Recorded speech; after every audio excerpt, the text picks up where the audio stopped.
கூப்பிடலாம், யாரும் போகலாம். Sir sir sir sir sir கொஞ்சம் பின்னாடி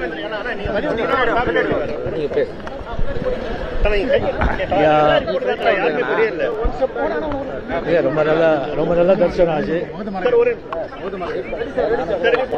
ராமர் கோயில் திறந்த உடனே முதல்ல பார்த்த ஒரு 150-200 பேர்ல நானும் ஒருத்தன் அப்படிங்கிற ஒரு பெரிய ஒரு சந்தோஷம். அதான் இப்ப சொன்னேன்.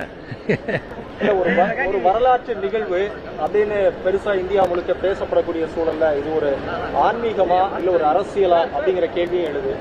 என்ன பொறுத்த வரைக்கும் ஆன்மீகம் தான். ஆன்மீகம் தான், இதுல அரசியல் கிடையாதுன்னு நினைக்கிறீங்களா? என்ன பொறுத்த வரைக்கும் ஆன்மீகம். ஓகே சார், சமூக வலைதளம் ஒரு வீடியோ வைரல் ஆயிட்டு இருக்கு. உங்களுக்கு முன்னுரிமை ஒதுக்கப்படாத நீங்க வந்து முன்னுரிமை கேட்டதா ஒரு வீடியோ அப்படியெல்லாம் ஒண்ணு கிடையாது.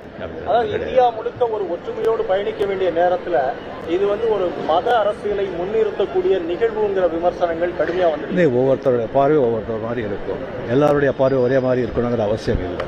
ஒவ்வொருத்தருடைய கருத்து அவங்களுக்கு சொந்த கருத்து. உங்களுடைய பார்வையில் ஆன்மீகம் சொல்றேன். தமிழகத்துல பல கோயில்கள்ல வந்து ராமர் கோயில் சிறப்பு விவகாரத்துல கோயில்ல எல்லாம் பூஜை பண்ண வேணாம் அப்படின்னு சொல்லியிருக்காங்க. நிர்மலா சீதாராமன் மேடமுக்கும் தமிழக அரசுக்கும் ஒரு இஷ்யூ நடந்துச்சு. அது எனக்கு தெரியல. தேங்க்யூ.